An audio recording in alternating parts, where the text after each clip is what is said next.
We were kind of fascinated by film because we only had a VCR player. We could only watch movies. Oh, you couldn't watch RT or couldn't watch RT, okay. Couldn't watch any of the cartoons or whatever that our friends were watching in school. So a lot of it was to create our own entertainment. On this episode of Garry Talks Film, I'm joined by brothers Jake and Luke Morgan, two dynamic creatives making waves in Ireland. Whether it's producing feature films, theatre productions, or launching fresh creative ventures, the Morgans are all about vision and heart. We chat about growing up in a creative household, building something together as brothers, and what's next in their journey. There's a script problem here, and it doesn't matter how good the lighting is or the acting is. It all comes down to the script. So being able to get the support from the likes of Screen Ireland and Creative Europe now in the next project, we're now learning about the value of just having time. Garry Talks Film, kindly supported by Grace on Demand SkillNet and the Rap Commission. This podcast is part of the GK Media Studios Creators Network, helping people tell their stories. Become a storyteller today and learn about our podcaster network at gkmediastudios.com. Hello and welcome to Garry Talks Film. I'm your host, Garry Kelly. The show brought to you by Grace on Demand, SkillNet and the Rap Commission. And delighted to be joined by the one and only, the amazing, highly talented, highly creative Morgan brothers. Jake and Luke, thank you so much for joining me in Thanks studio. a million, Gary. How are you, Cheers. Gary? What's the crack? We only met in person, it was about 18 months ago. It was at the Berlin Film Festival. And it was really strange for me because I heard so much about the two of you. Was it at that swanky party? It was at that Yeah, wow. Yeah. Who let us in? Immediately alienating ourselves from the viewers here. It's like, we met you at that really high profile party in Berlin. Yeah, we snuck in the It back was the door. hotel where Michael Jackson hung his child out the window. Oh, was it? Well, not hung the child, held. Allegedly. Allegedly held the child out the window. Right. Yeah. Wow, okay, so there was history to it as There was well, history right? to it. Yeah. We should have recreated that while we were there. Yeah, try and hold me out a window now, see how long you hold up. But I heard so much about you, and I've had people who I know who want to be actors, and they're like, oh, how do I get in with them? Like, how do I get to work on one of their productions? And I think what works so well and why people really want to work with you is because the broad spectrum of work that you do, number one. So you do theatre, you do film, but also where it all comes from. Your love for languages, your love for culture, your love for meaningful work. Thank you very much. Yeah. So maybe take us back, like when did this bond between two brothers kick off where you're like, actually, we want to collaborate together? Yeah, I guess we've always been collaborating since we were kids. Like we were in a band. We started What music did you play? It started off with heavy metal, actually. Same We all as, had yeah. long hair and Yeah. a lot of moshing and stuff. So were you the grungers or were you the like Metallica? The moshers. The moshers, yeah. Yeah, we did kind of dabble a little bit in grunge. We were sort of the we were like, yeah, we'll see whatever goes down well in the youth cafes, Okay, where cool. we were playing at the time. Yeah. But we were collaborating from a young age, and the film thing came about where we were on sleepovers. Our parents had a old VCR camera, and we used to tape over the Disney VCRs and stuff, and really just made up stories with our friends to make each other laugh, and watch them in the evening, have a little movie night. So Our friend Joseph Duffy is one of the he's kind of commonly referred to by us and by himself as the third Morgan brother, Okay. and we'd always be making films with him, as kids. And he's a fantastic actor. He actually works in film now. He's still in the game. But yeah, just the three of us sort of to try and combat boredom or to entertain one another. We didn't do it to impress a girl in our class or because our parents were doing it. It was really just to sort of keep the creative juices flowing. And so we made these little videos together as kids. And we were kind of fascinated by film because we didn't have TV channels growing up. We only had a VCR player, and that's all we could only watch movies. Oh, you couldn't watch RT or couldn't watch RT, Okay. couldn't watch any of the cartoons or whatever that our friends were watching in school. So a lot of it was to create our own entertainment, and that was the fun of it. Yeah, and to be fair to our parents, we grew up in an environment that nurtured creativity. So like Jake said there, we didn't have cable television or satellite television, so we had to read we had to draw, we had to, you know, play with Beanie Babies. Like there were lots of different things that we needed to do in order to sort of access, or I don't want to pose boredom as something that needs to be defeated, but that was how we filled our time growing up. And so when it came to that sort of idea of, you know, what to do with the rest of our lives, when you get to a junction where you need to make these important decisions, you kind of think back and you think, well, what were the things we were doing without, you know, being forced to do them, or for no reason. And it was always kind of creating these creative projects, you know. So and then like when we left school, Luke went to film school and I did music, so we kind of had a natural where are you living at this stage? I was in Dublin and Luke was in ATU, or what it was, GMIT back then, and so we still had that collaboration because he'd be making short films as part of his project, and then I'd be able to write the music for them, and then so the collaboration kind of continued even throughout different stages of our lives, you know. But we've kept our, you know, music. I suppose it's one half of us is a musician and a composer. Music is very much at the forefront of all of our projects and always has been. And you know, we are songwriters as well, so we love kind of using or leaning towards ideas that sort of can employ the vast sort of area of you know, the creative process that we gravitate towards naturally. It's just not heavy metal music anymore. Yeah, no. It's actually classical and not film scores. Well, like all those boys like Metallica and System of a Down, like they've all got very extensive experience with like symphony. Yeah, some of them do. Writing. Metallica went through their country music stage as well. Yeah, exactly. We don't talk about that. But it's good to hear that people, you know, ask about how they can work with us, because we just do what we love, and it's good to hear that that's attractive to people to get involved with, you know. And are you twins, or is there an age gap? No, there's about 18 months I think between us, isn't there? Yeah. They call that Irish twins. Does that count as Irish twins? I don't know. Yeah. I'm older and have no hair on my head, so it's easier to tell. And Jake doesn't have any of his hair on his face, so that's how you tell us apart. Oh, very good, very good. So, do you remember when you were young and you're about to record over a VCR tape with a bit of sellotape over it, and you stopped because you're like, no, this is like, what was the big movie that blew your minds as kids? Oh, that's a good one. Like, I suppose it depends on what stage we were at. We used to love Fievel, An American Tale. Do you remember that animation? Yes. I cried. Yeah. I know. Actually, speaking of crying, I can remember vividly the first time like something made me cry, and I didn't understand what was happening. And it was at the end of the BFG, you know, the animation, and I was very young.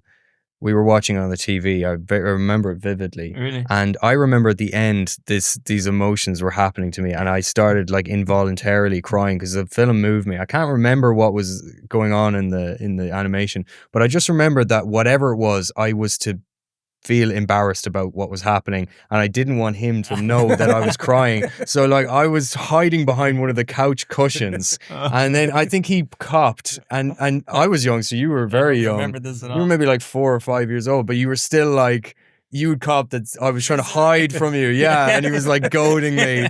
But I was like, I was having an out of body spiritual experience where I was like, I was being moved by a piece of, you know, cinema for the first time. Yeah. And I just instinctively, without understanding what was happening, I knew I need to hide this moment from my brother because I'm not supposed to be crying right now. Yeah, you know? we're Irish, we can't show emotions. Yeah, exactly. And so we've always learned that from a very young age. You know? But I think down through the years, you always remember the films that have inspired that moment of like involuntary release in you, you know. And there's been a few down through the years, like Cinema Paradiso is a big one. There's an Italian film, Rosso Come Il Cielo, with Red Like the Sky. It's another favorite of ours. That's probably my favorite film. Yeah. And then there's the other films that changed the way we saw the medium of cinema, you know, and the possibilities it presented. Like I remember the first time I saw Snatch by Guy Ritchie, and it just completely blew my mind. But also humor, like there's films that shaped our humor. Like we were just talking this morning about Anger Management. We watched that when we were kind of the perfect age probably to watch it, and a bit younger than the and we just like we can nearly quote the whole film. You know what I mean? That kind of thing. So, and I think we do kind of tend towards like a style of humor that is sort of like a bit goofy. And there was a lot of films around the early noughties or late 90s that sort of they don't make those types of films No, anymore. they're light. The one-off, the kind of Adam Sandlers or the Jim Carrey films that you know, they had at their core quite an interesting heart and a sentiment, but they were also quite goofy and funny. But they didn't take themselves too seriously. There was no big sequel. There was no big franchise, and I think that's kind of like the type of film that we try and gravitate towards making. Is this like, you know, it's a comedy with heart, and it doesn't take itself too seriously. Well, we hope it won't. That's the kind of film that we really like watching as viewers, and we'd love to be known for making, you know. And then there's the classics like, you know, the Star Wars and the Lord of the Rings and stuff that we were into as well. You know. And then to impress the film buffs, There Will Be Blood. There Will Be Blood is like one of the best things that has ever been made. And that's, you know, that was the movie I went to with my now wife on our date night. No way. Oh God. What a movie to go and see. Wow. Yeah. She's still with you though. There's no moment here where I can throw the arm around. It's just not working out for me here. It's so intense. Yeah. Oh my God. Yeah. Well, that's a good. Yeah. So where did the love for theatre come then? Well, actually, it's kind of it's the liveness. There isn't one. Okay, we hate it. I'm only joking. Well, usually we say, you know, but it's like Luke likes it because it's pure working with actors. There's no gear involved and stuff. And from my perspective, it's also the same with musicians. It's like you get to bring the mediums together, and it's live, and it's, you know, the peaks are higher and the troughs are lower kind of thing. So there's an immediacy about theatre. It's you know, they say it's live, you know, it's alive, but it's dead as quick now. Which is, you know, but we always get to the end of a theatre project, and we've always done theatre. We always get to the end of a theatre project and think, God, never again are we doing theatre. And then the time goes by and you forget the trauma and you just end up doing theatre again. You know, because I remember I went to GMIT, which is now ATU. Yeah. And I studied film and TV, but I was in the drama soc up at the main building, and I directed one of the plays one year, and it was Good Friday. And I found it so difficult because you might have 20 actors on stage and you need action happening everywhere. And I couldn't compute that because I grew up with cinema where you can just frame what you want. There's a lot less control as a director in theatre, you know.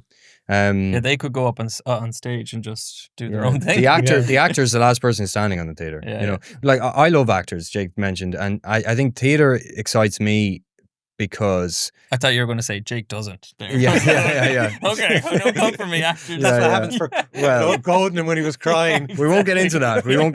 But you know, theatre, you can go into if you have a scene in a film has to be filmed underwater, then you need an ambulance, you need stunt doubles, you need equipment that can go underwater. It takes an entire 2 days to get maybe 2 or 3 minutes of footage. It's a big ordeal.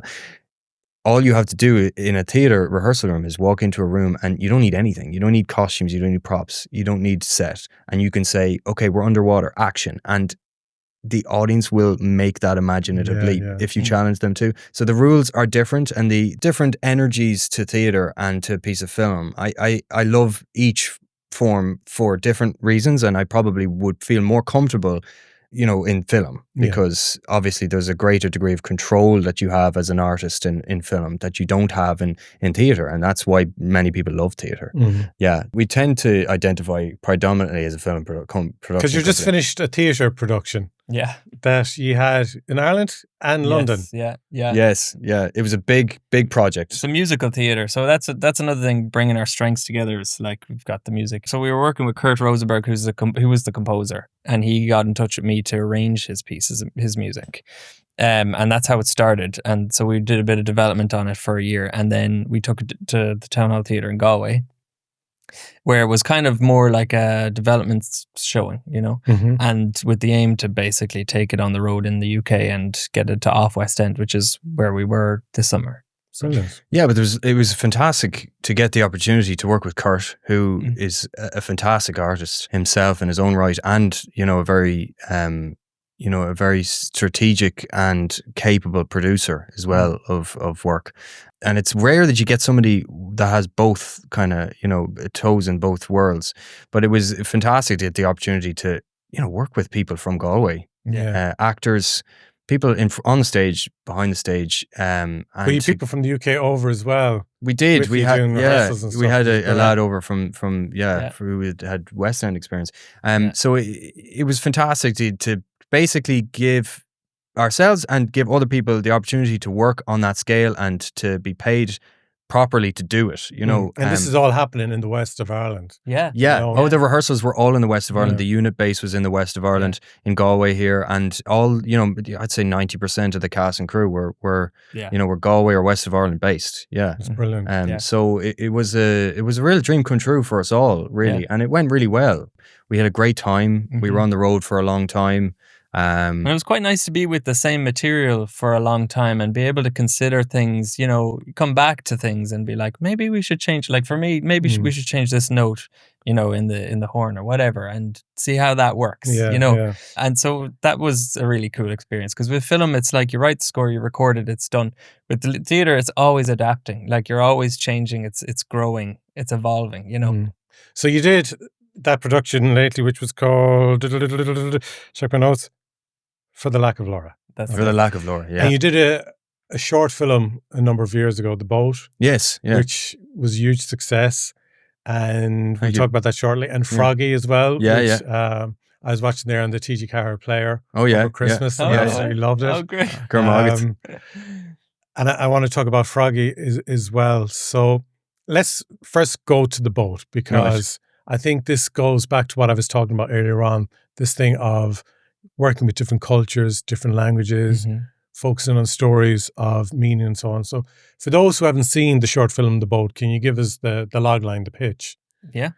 So The Boat is based on a true story about a young girl who gets leprosy in the modern age. And, you know, it's a story about herself and her father, and, you know, the choice that her father has to make when he learns that, you know, she has contracted this disease, you know, that is quite taboo still in parts of, you know, India and Africa and Nepal where leprosy unfortunately is still prevalent.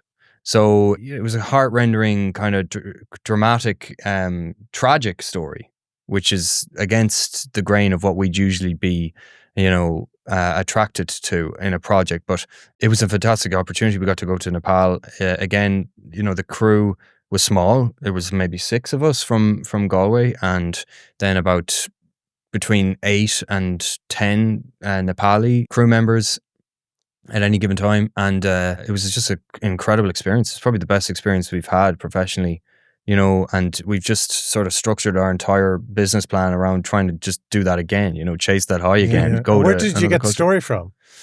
We were doing a lot of, so before we became, like, we completely committed to creative producing, we ran a corporate videography sort of company where we'd, you know, get the cash flow in really. And one of our clients was the Mission to End Leprosy, who are headquartered in Dublin.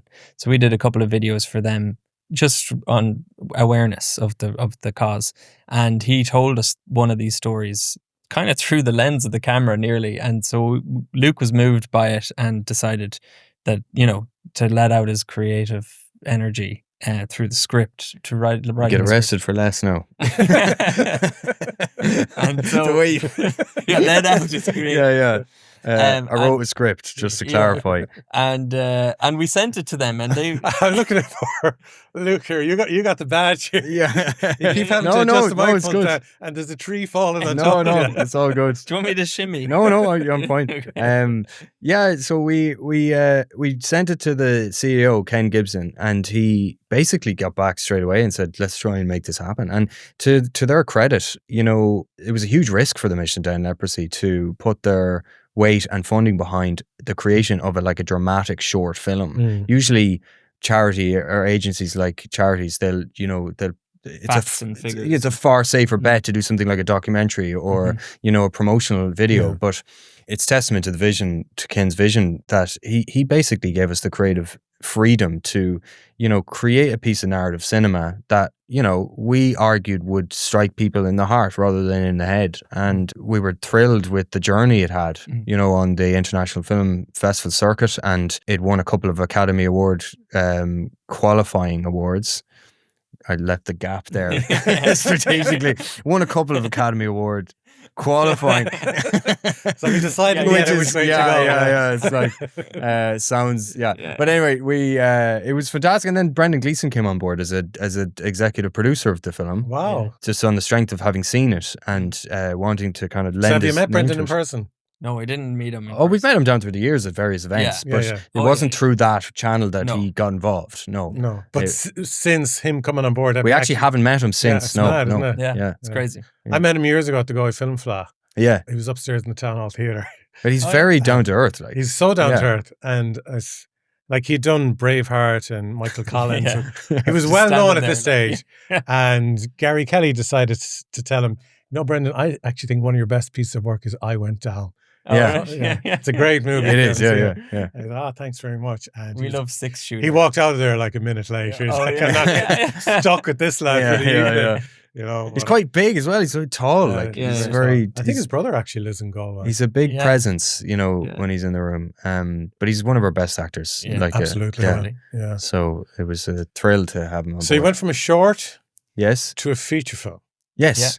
No slowing down at all. No, not at all. And it was a totally independent feature film as well. Oscailge. Yeah. So we're passionate about the Irish language. We made an effort recently to learn, relearn Irish, because we only had kind of Leaving Cert Irish, which anybody who's done the Leaving Cert in Ireland knows is no Irish. But no, we kind of. So you're not Gaeilgeoirs? No. Or you weren't anyways? No. Oh, wow. And you made a movie in Irish? Níl Gaeilge gar Tishmahor, so our parents don't have Irish. Okay. But Rinnemer kind of Eric kind of quite Gaeilge fiao, so we made an effort to improve our Irish retrospectively, and we got some support from TG Carr's Block platform. Carolyn Ducoin was running the joint back then, and she gave us sort of some money towards creating this vlog series around a language journey. Yeah, exactly.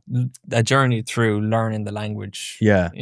So we still use the Irish language, and we were really passionate about developing work in Irish. So when it came to, there was a window of opportunity where we could make a feature, we decided to do so in Irish, even though there was no funding on board for it. So there was usually, people kind of made the assumption that, it's Irish, you must have got funding for there was loads of funding you got because it was in Irish. It's like we didn't have any funding. Commission, the man gave us some money towards bringing Grace on Demand give us money towards. Grace on Demand. Yeah. Sorry, give us money for a trainee. Grace on Demand give us money towards a trainee. Yeah, so we were able to pay a trainee. But we had a great journey with Froggie as well. It premiered at the Galway Film Fleadh, which was incredible because we love the Galway Film Fleadh. We love it as audience members, and we go every year and we try and get to as many things as we can. And so to have a screening in the town hall on the Wednesday night, and all our friends and family and the wider community were there, and it was sold out. It was just a dream come true. It was fantastic. And people might be able to catch Froggie on TG Carr. That's right. Yeah. So you said it was an independent production. Kind of break it down for me. Can you talk about budget? Can you talk about how many days filming? What was the post like? We had enough budget to just pay people for their time, really. And that was a small team, so it wasn't by any means a lot of money. How did you raise the funding? We raised the money through savings, and then, we had some support from Grace on Demand, as Jake has mentioned, and also, corporate videography clients and savings that we put aside. So it was a real kind of pot shot. It was, And it just all lined up. We had the availability of a couple of key collaborators that we'd wanted to work with. And Sean T. O'Malley, Carrie Crowley, and it all came together, and we just did it very quickly. Now it was quite stressful. It was a bigger undertaking. It was a day-night shoot nearly. There was, It was a 4-week shoot, and it was a far greater undertaking than we had anticipated. We kind of, when we were developing the script, thought this is kind of doable for a low budget, ultra low budget, micro budget. But it wasn't really, and it's not great to be discovering that halfway through the shoot. But you got to keep going. Pretty much the amount of locations in the film, and we had to keep roping in favours because it was all shot around Galway in the west of Ireland.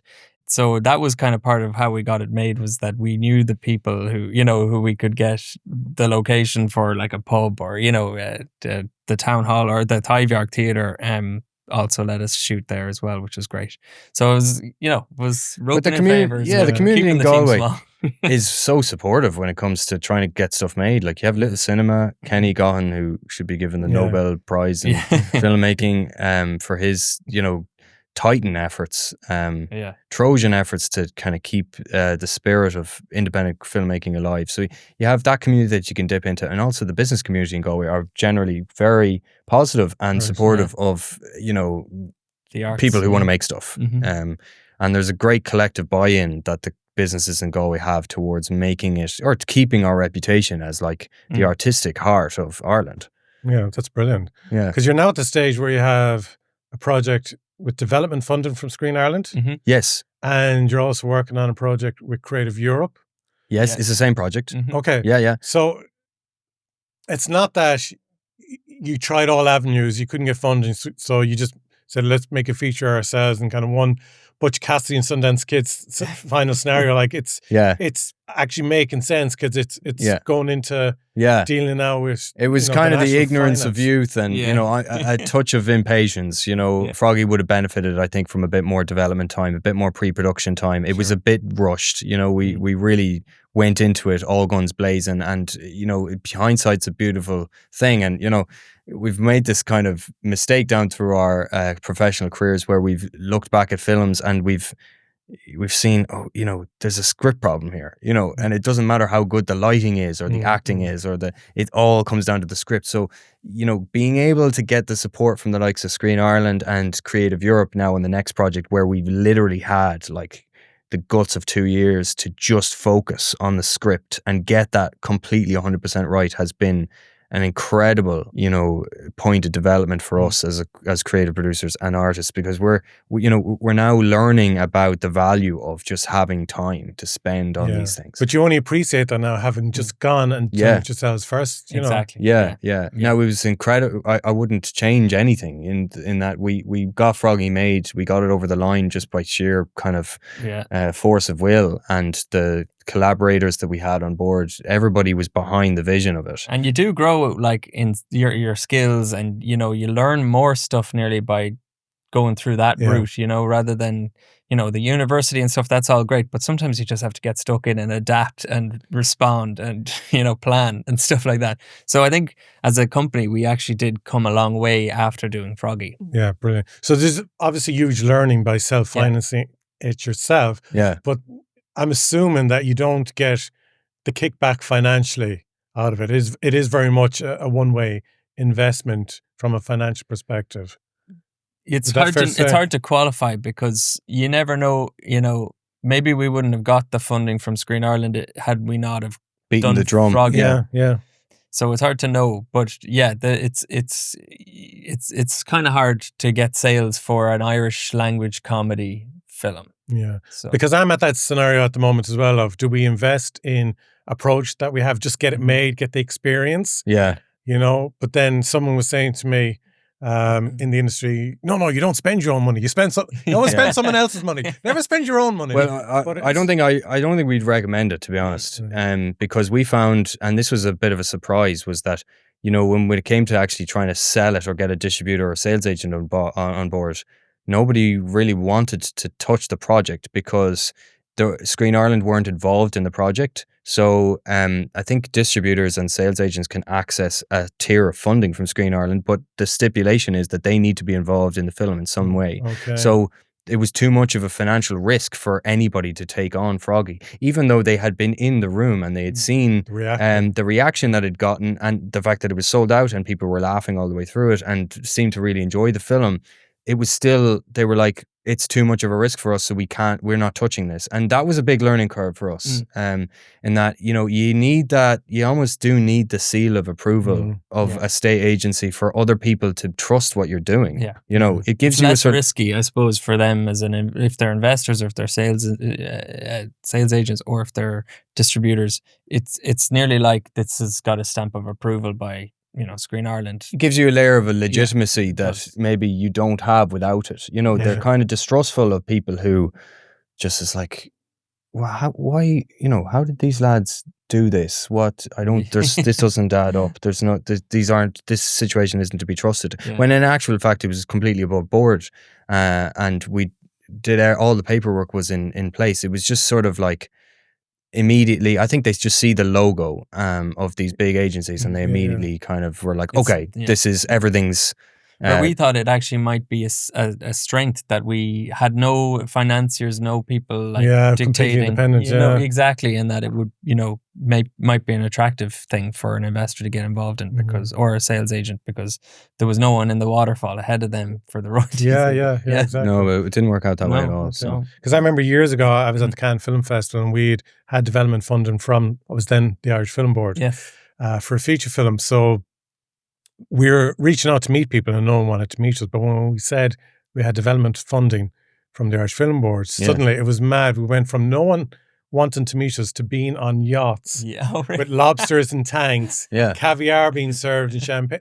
Oh my God. That switch. Well, a lot of the business arts is kind of smoke and mirrors. It's all buffing. And that's why Americans, are very good at it, because they're very sort of, very in a great way. And we've learned so much by working with people from the United States. They're able to sort of sell themselves as a package worth investing in. And they understand that innately. And, whereas we would regard that as a little bit like, you'd have notions telling people, No, it's so true, but Irish, people in Irish culture, I think we tend to we self-flagellate in order to sort of reduce ourselves in other people's eyes, because we don't want to be seen to be buoying ourselves up. But you kind of, somewhere in the middle between the two cultures is the sweet spot. Because it does make a difference when you're able to say, this project is funded by Creative Europe. And that might be it mightn't mean anything in actual fact, but they hear that, and it does change their attitude towards you. We've noticed that ourselves, for sure. Point, And obviously there'll be people listening or watching this episode who have gone through the development process before. They understand the game. It's a piece of cake. But for someone who has an idea, who has a project, whose next action is to go through that application of submitting for development funding, what kind of advice would you give them? It's a good question. So like I was doing a Screen Ireland application earlier this year, right? And this is the first one I would have done in maybe a decade. Yeah. And I was like, whoa, this application is so different to what it was. A lot of work in it. 10 years ago. Back then, it was very much building a relationship, a rapport with someone in there, and nearly them becoming your voice. Whereas this now is like it was going into deep questions holistically about the project and its themes and its importance, not just, is this a good story? So I was blindsided by how much thinking had to be put in to this application, because this wasn't just, is this a good story and is this financially viable? There was a lot more depth. In fairness to Screen Ireland, like, they're very story focused, and so it's all about the story. It's all about the story. So I waste my time with all those. No, they have to ask those questions, and it's worth. You obviously have to put the time in to answer like them. Those but it's questions, mostly, if it comes down to the stories, two stories are really good. Okay, it's like, which one had the better answers for this, for example, the sustainability or the theme or whatever. That's who gets it. Do you know what I mean? It's nearly a decider at that point. But the creative freedom that they've afforded us with our development funding, for Guso, for example, which is the name of our project. They were quite hands-off, which we were surprised at, but really appreciated, because they trusted us to basically creatively guide the project. And then they just sort of came in at key intervals to give us their feedback. But it's all been story-orientated, especially with the development team anyway, because I think they understand that that's the most important part of, the process, the development process. Yeah. So are you working with a script editor? Or, Yeah, we had been, for Julie O'Leary. Yeah, we've kind of closed off our stage one development now, and we're in the process of readying an application. They make you, apply for each new stage. So there's 4 stages, isn't there, in development? There's actually 2. So okay. So there's development, and then there's additional development, and then production. Yeah. But you're not guaranteed anything, at any stage. You have to continuously kind of like apply as on the ground level, which is a good thing, because you're constantly having to go back to the touchstones of why does it have value? Why should it be funded? And, you know, you think about it from multiple different angles. Like there's the marketing and distribution angle. There's also the story. There's the casting potential. And, you know, you have to be able to do that as filmmakers, is see something from multiple different angles. And the thing with a script editor as well, I don't know, did you have this experience? But sometimes they can completely change the story and bring it down a different path. Yeah. They ask questions and that can challenge the way you view the story, and then that might it's a very particular skill, actually, script editing, because I think they, you know, you said questions. I think that's the mark of a good script editor, in my experience, is like somebody who asks questions rather than imposes their own opinions about how the story should be. A script editor needs to be facilitating the vision of the writer and the story that the writer wants to tell, rather than implanting or projecting their own desires as writers on the story. Do you know what I mean? And you can very easily slip into that territory. We work with Julia O'Leary, who's great, but I've worked previously with Anne Learmont, who T.J. Carr will employ a lot, you know, for the likes of Ross Naroon.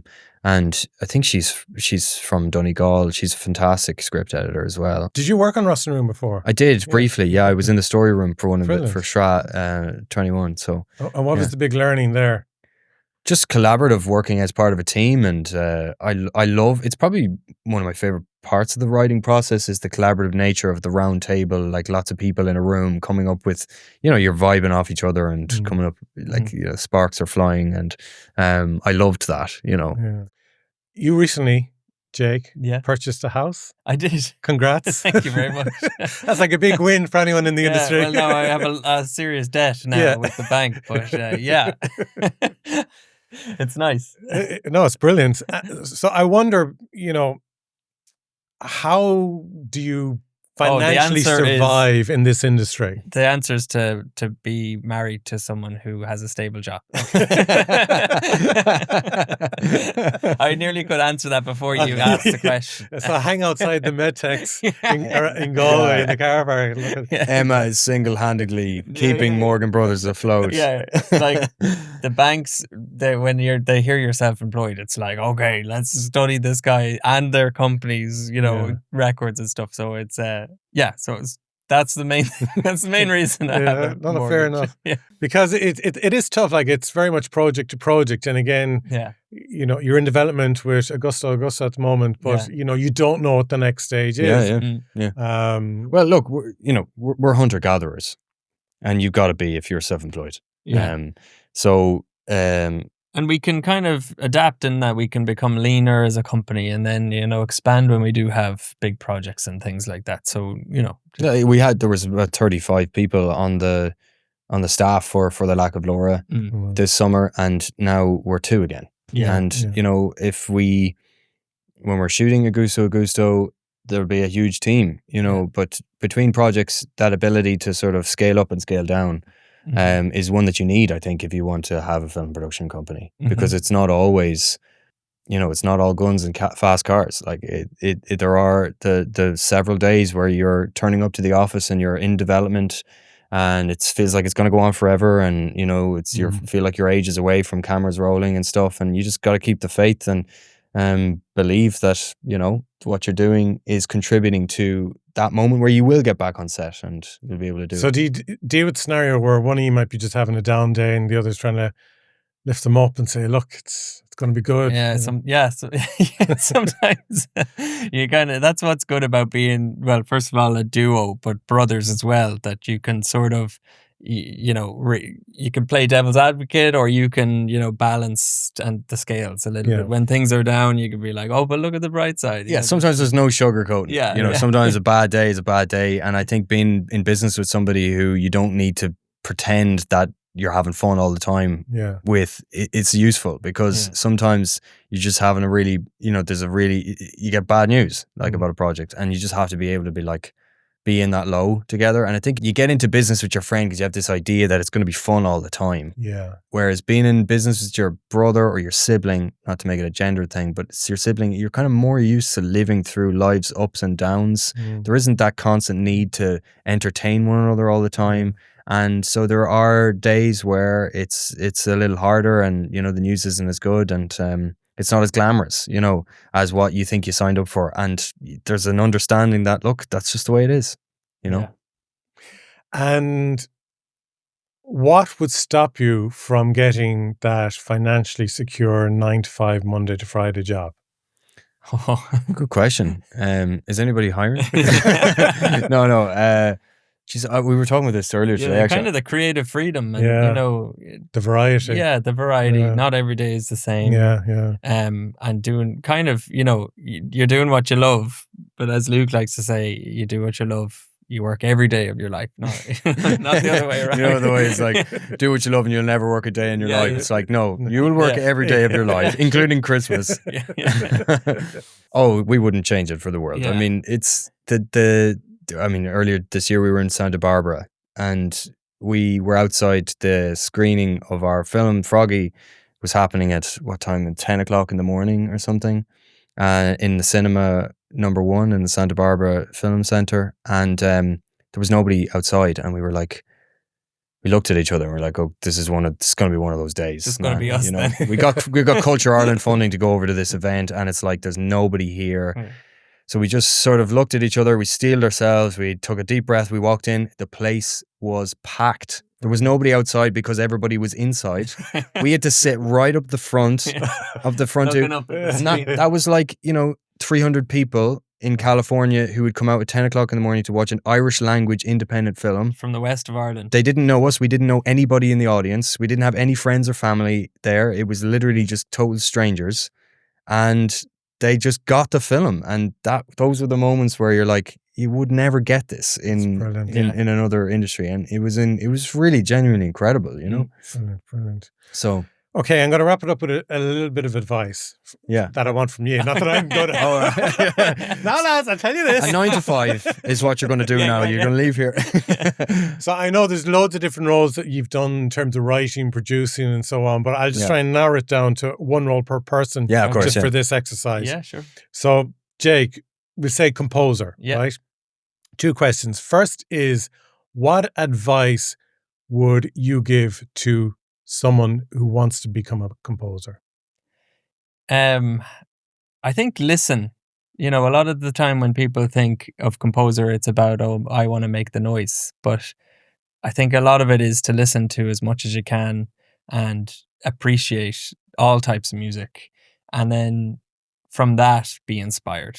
That's kind of, Brilliant.